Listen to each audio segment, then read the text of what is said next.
Esse é o podcast Inteligência Jurídica, o espaço do Machado Meyer pensado para dividir com você a nossa visão sobre questões que impactam seus negócios e transformam realidades.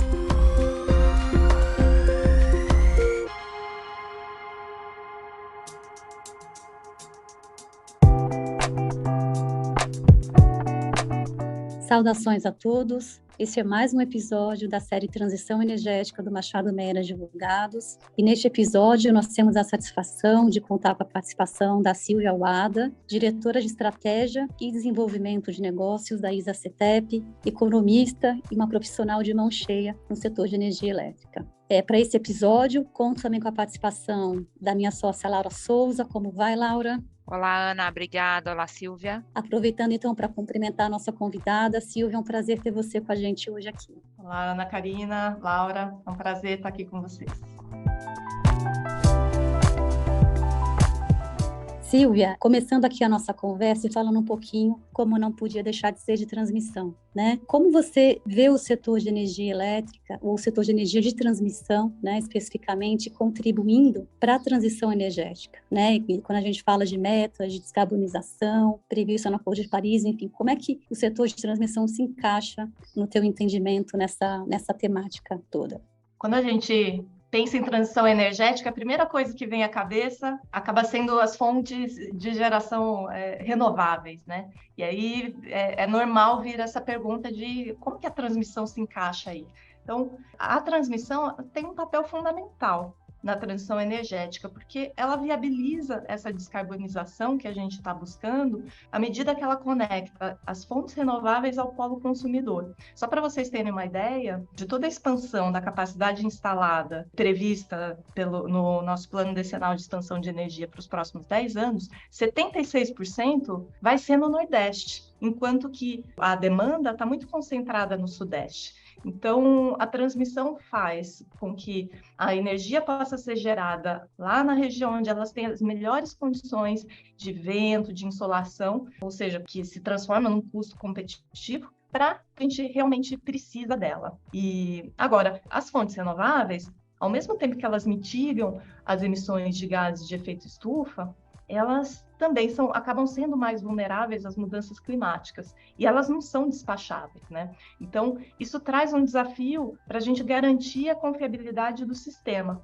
E aí, de novo, a transmissão tem um papel importante, porque à medida que a gente faz mais interligações e constrói um sistema bastante interligado, a gente faz com que o sistema aproveite a complementaridade de diferentes fontes, regiões geográficas e empreendimentos, e fazendo um aproveitamento desse país de dimensão continental com diversas características que a gente tem, né? Então, a diversificação acaba trazendo mais confiabilidade e flexibilidade para o sistema também. Então, fazendo com que o uso dos recursos de todo esse sistema interligado seja otimizado. Excelente, Silvia. E ainda no tema da transição energética, né, a gente vê a bandeira da inovação tecnológica como sendo um expoente e vindo proporcionar ou dar maior flexibilidade operativa ao sistema interligado, que é um dos objetivos da agenda energética do Brasil hoje, né? Inclusive o próprio alívio da transmissão e otimização dos recursos de transmissão. E como você vê o setor de transmissão sendo um aliado para essa agenda?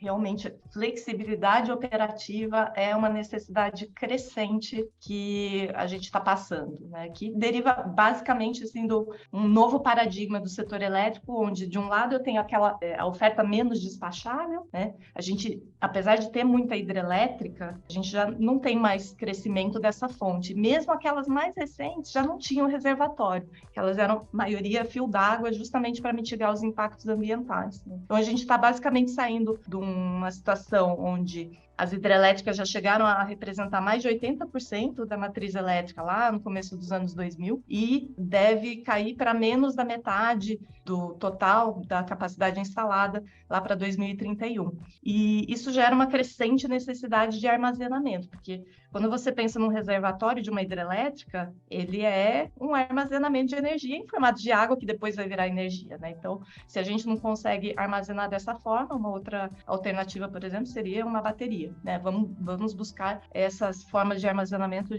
de um modo diferente. E aí, por outro lado, da demanda, você tem um crescimento da geração distribuída, onde os consumidores podem ser, eventualmente, geradores também da própria energia e, eventualmente, até injetando energia na rede, né? Sendo os que a gente chama de prosumidores. Então, você acaba tendo inversões de fluxo de energia no sistema. Então, o sistema fica mais dinâmico e menos previsível. Aí, nesse contexto, a inovação vai ser muito necessária e ela vai acontecer em vários aspectos, não só em tecnologia, mas também inovação na forma como a gente opera o sistema e até na própria regulação, que tem que se adaptar. E, no final das contas, isso tudo pode gerar também novos modelos de negócio. E aí, um exemplo que eu queria trazer para vocês de como que a inovação pode suprir essa confiabilidade, ajudar a dar confiabilidade que a gente precisa no sistema, é o primeiro projeto de armazenamento de energia em bateria em larga escala no Brasil, que está sendo implementado pela ISA-CETEP na subestação Registro e que fica no litoral sul do estado de São Paulo, né? A tecnologia é uma bateria de íon lítio com 30 megawatts de potência e uma capacidade de suprir até 2 horas de pico de consumo. Então, totalizando aí 60 megawatts-hora de energia adicional nesse período. E, basicamente, o que ele vai fazer? É o que a gente chama de peak shaving, que principalmente nas férias de verão, onde você tem todo mundo lá descendo para o litoral, indo passar as festas de fim de ano, né, na praia, e aí você tem um aumento da carga muito grande, e a bateria pode atuar nesses momentos. Investimento autorizado pela ANEEL, da ordem de 150 milhões, e tem diversas vantagens nessa solução. Então, para começar, a bateria tem uma capacidade de resposta muito rápida, ela é praticamente imediata. E ela é uma solução modular e escalável. Quer dizer que, se eu precisar aumentar isso, eu complemento com mais baterias naquela localidade. E, da mesma forma como eu posso aumentar, eu também posso reduzir, eventualmente chega uma solução mais estrutural e aquelas baterias já não são mais necessárias naquela localidade, eu posso pegar e levar para um outro lugar da rede que tem essa necessidade. E eu aproveito esse banco de baterias em outro lugar. Então, e ela também pode ser uma alternativa a soluções que ou tem um maior prazo de implementação, como seria o caso de, por exemplo, eu construir toda uma nova linha de transmissão só para atender esses momentos de pico, ou até mesmo soluções que têm um maior impacto ambiental, como, por exemplo, substituindo geradores a diesel ou evitando acionamento de térmicas fora da ordem de mérito por razões elétricas. Então, os benefícios são inúmeros. Isso para falar de armazenamento. Agora, ainda no campo de inovações tecnológicas, existem outras novas tecnologias, como os FACTs distribuídos, que são, aqui numa linguagem leiga, né? Porque eu não sou engenheira, mas são basicamente equipamentos que possibilitam a gente redirecionar o fluxo de potência em linhas ou transformadores que estejam sobrecarregados para outros pontos da rede que estejam ociosos, né? Então, porque os elétrons têm um caminho que é mais natural dele ir, mas se você usar esses equipamentos, eles conseguem redirecionar para fazer um caminho que não seria o natural, não seria o óbvio deles irem, mas eles conseguem redirecionar e assim eles otimizam o uso do sistema de transmissão que já é existente. Ou seja, eu não preciso fazer uma nova linha de transmissão. E seria muito interessante para os casos de restrições operativas, né? Que às vezes a gente não tem uma solução regulatória para isso, mas se a gente tiver uma solução técnica, né? Seria um excelente aliado no ONS nessas ocasiões, né? Com certeza. A gente já tem tido discussões com a EPE, o ONS a respeito disso, e são coisas que a gente tem que aproveitar. Acho que não dá para a gente prescindir de nenhuma possibilidade, porque o desafio é grande. E esses FACTs distribuídos também têm vantagens semelhantes às da bateria, porque eles também são modulares, também são escalonáveis, são móveis, e você implementa de forma rápida. Eles demoram, em média, 12 meses para você colocar. Então, ele pode até ser uma solução provisória ou postergar investimento, né? Durante um tempo, ele ainda é suficiente. Então, você pode, inclusive, ter uma melhor distribuição do investimento ao longo do tempo, né? Ao invés de fazer todo um grande investimento que no início pode ficar um pouco ocioso, né? Mas porque você está prevendo que lá na frente vai ter uma necessidade, você vai fazendo aos poucos, gerencia melhor esse fluxo de investimento. E também tem essa flexibilidade em relação ao local em que você implementa eles, porque eles são realmente distribuídos, né? São modulares, não são soluções de larga escala. Então, tudo isso são inovações interessantes aqui que a gente está estudando e trabalhando para implementar, para fazer o sistema melhor. Muito bacana, Silvia.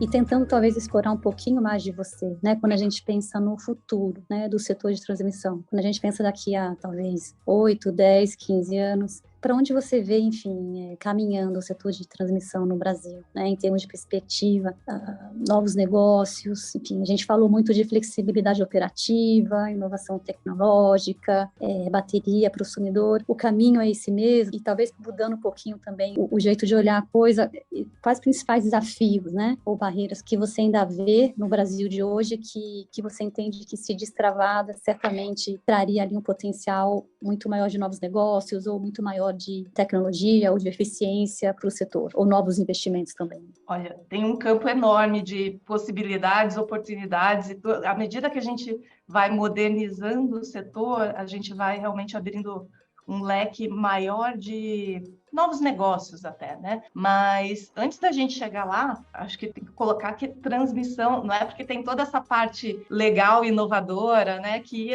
transmissão vai deixar de ter um papel. Então, transmissão vai continuar desempenhando um papel muito relevante, fundamental nessa integração de fontes renováveis e, de fato, o plano decenal de expansão de energia estima 100 bilhões de investimentos até 2031, tá? Em novos empreendimentos. Só em 2023 e 2024, nesses 2 anos, está previsto lotes a serem licitados com um investimento de mais de 50 bilhões. Isso a serem leiloados, né? Então, tem, por exemplo, os destaques aí desses investimentos, tem um bipolo em corrente contínua de quase 1.500 quilômetros de linha de transmissão, ligando Maranhão a Goiás, e também está em estudo um novo bipolo também para conectar Nordeste e Sudeste. Então, isso são soluções realmente estruturantes, né? Fora isso, existe a necessidade de fazer reforços e melhorias na rede já existente, né? Então, nessa vertente, o PDE também prevê em torno de 50 bilhões até 2031, no potencial Brasil, né? Agora, indo para uma pegada mais de o que a gente precisa aprimorar além da transmissão convencional.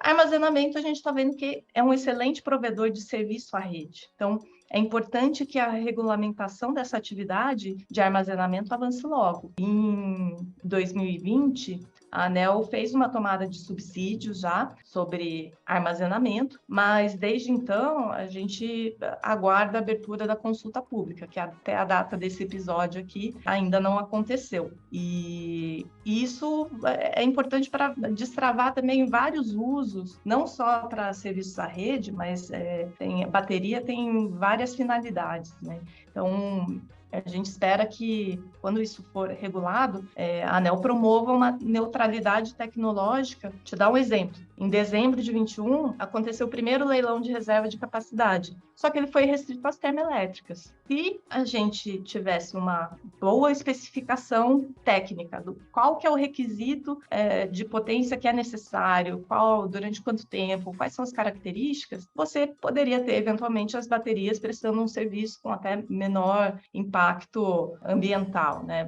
Além de você abrir a concorrência para um rol de agentes mais amplo, que é sempre benéfico. Além disso, a gente espera que haja uma neutralidade de agente também, porque, como eu disse, as baterias podem prestar um rol muito amplo de serviços, tanto à rede quanto a consumidores.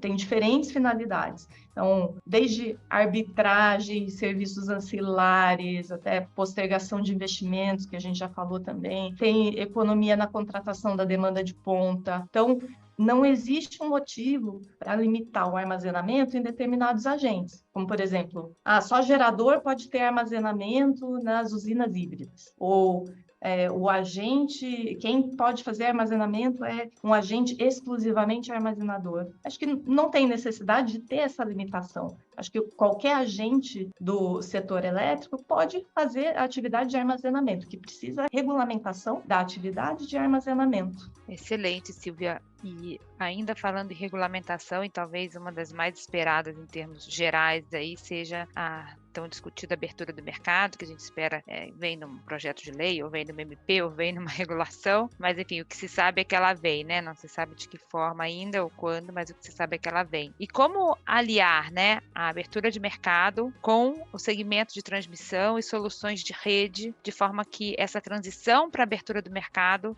seja feita de maneira também operativa, de forma eficiente, né? Excelente. Esse é o grande desafio, né?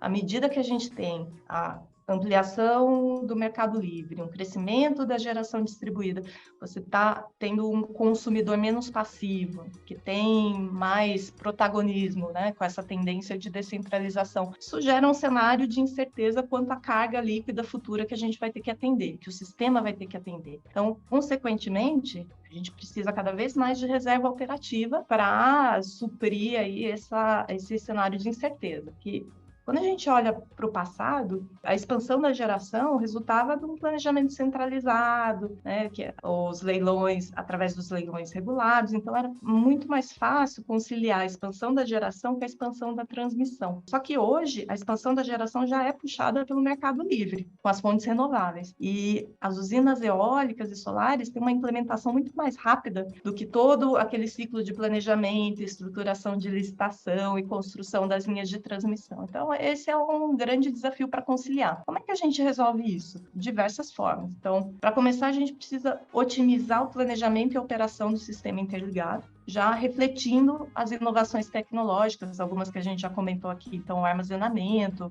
os FACTs distribuídos, aproveitando todas as possibilidades aí que aparecem, aprimorar modelos computacionais para que a gente tenha um planejamento setorial cada vez mais ágil, integrado nos aspectos tanto energético quanto elétrico, flexível e granular, quer dizer, não basta mais eu planejar só cenários mais críticos da minha amostra de séries, né? Eu tenho que faz diferença o que está acontecendo a cada hora do dia, né? Isso pode mudar as soluções que você vai buscar, como que você vai atender esses requisitos. Então, a gente precisa endereçar tanto os requisitos de energia quanto de potência. Antigamente, a gente só fazia leilão de energia, potência não era um tema. Mas agora a gente já está vendo que não, tanto é que em dezembro de 21 a gente já teve o primeiro leilão de reserva de capacidade, onde não teve comercialização do produto energia, foi realmente só capacidade, só potência. E aí um outro aspecto importante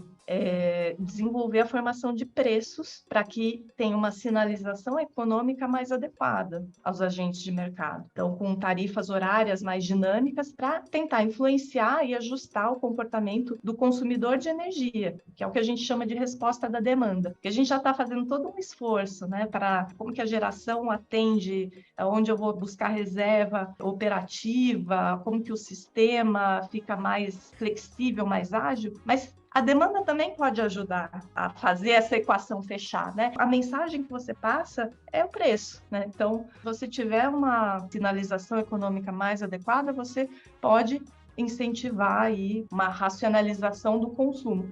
E esse é um dos temas que estão aí no projeto de lei, né, o 414, que trata da modernização do setor elétrico, que hoje está na Câmara dos Deputados. Mas essas são medidas assim, que têm um potencial de destravar novos modelos de negócio, como comercializadores varejistas, agregadores de carga, além de incentivar essa racionalização do consumo. Não é tão relacionado à transmissão em si, mas no sentido de ajudar a equação da operação do sistema tá adequada, né? A gente dá a confiabilidade no sistema interligado, ele tem tudo a ver.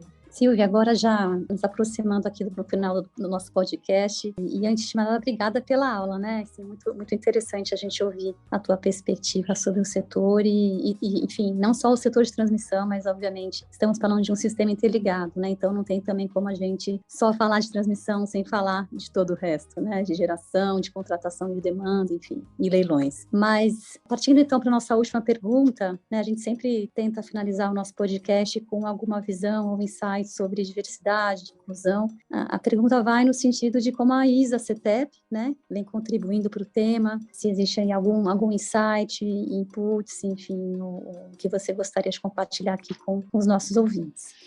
Excelente. Eu começaria dizendo que os homens são minoria na diretoria executiva da ISA-CETEP. Nós somos 60% da diretoria executiva é composta por mulheres. Então, isso é muito legal, porque a gente está começando pela alta liderança, né? Então, mas não tem um caminho muito grande ainda para trilhar. Então, a gente tem um programa chamado Outros Olhares, que trabalha com 4 grupos de diversidade, que são gênero, raça, deficiência e LGBTQI+. A gente tem feito, principalmente nos nossos programas de entrada da empresa, como os programas de estágio, trainee, eles são feitos priorizando a diversidade, e temos uma série de iniciativas aqui, até encabeçada por esses grupos de afinidade que são formados. Eles participam ativamente do planejamento de iniciativas que vão ser feitas, e aí pensando nas especificidades de cada pilar, como que a gente vai trabalhar, o que é a nossa visão de longo prazo. Um outro tema emblemático aqui, que eu gosto de falar, é que a nossa diretora de operações, que é a Gabriela Desiguet, é uma mulher, e ela está à frente da área que tem o maior contingente de homens, que é a área onde é mais difícil a gente buscar equalizar essa questão de gênero, né? Então, ela é a primeira mulher diretora de operações aqui da companhia, mas, assim, absolutamente competente, dá um show de exemplo, assim, até para quebrar paradigmas mesmo, que ela vai lá e mostra que é possível, se tinha alguém assim que achava que não funcionava, já não pensa mais, né? Então, essa representação na liderança tem sempre uma mensagem forte, né? E a gente espera que a gente consiga contar cada vez mais assim com representantes, inclusive dos outros pilares de diversidade, também sendo exemplo, inspiração, abrindo espaço para os outros que também tenham condições de progredirem na carreira, sendo quem são mesmo, sem sofrer vieses inconscientes, ajudando a derrubar esses vieses inconscientes, que, assim, infelizmente todos temos, né? E acaba prejudicando a inclusão das pessoas mais diversas. Mas esse é um caminho que acho que não tem começo, meio, fim, é uma coisa contínua, e a gente está bastante engajado aí em fazer a nossa parte para que todos nós, não só os nossos colaboradores, se sintam incluídos e acolhidos e aqui dentro da ISA-CETEP, mas você acaba tendo também um impacto até para a sociedade. Então, todos nós saímos seres humanos melhores, passando por esse processo de amadurecimento. Muito bacana, parabéns. Aproveito então para estender meus parabéns para a ISA-CETEP e para a sua diretoria. Certamente aí um diferencial, né, de vocês no mercado, poder contar ali com um time de tantas mulheres competentes na diretoria.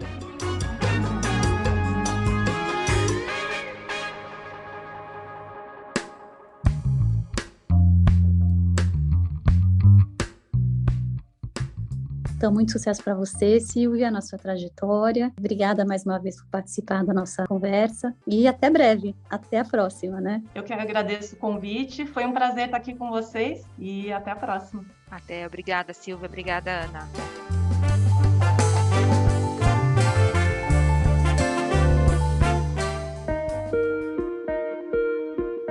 Você ouviu o podcast Inteligência Jurídica, o espaço de encontro para dividirmos com você a nossa visão sobre as questões que impactam os seus negócios.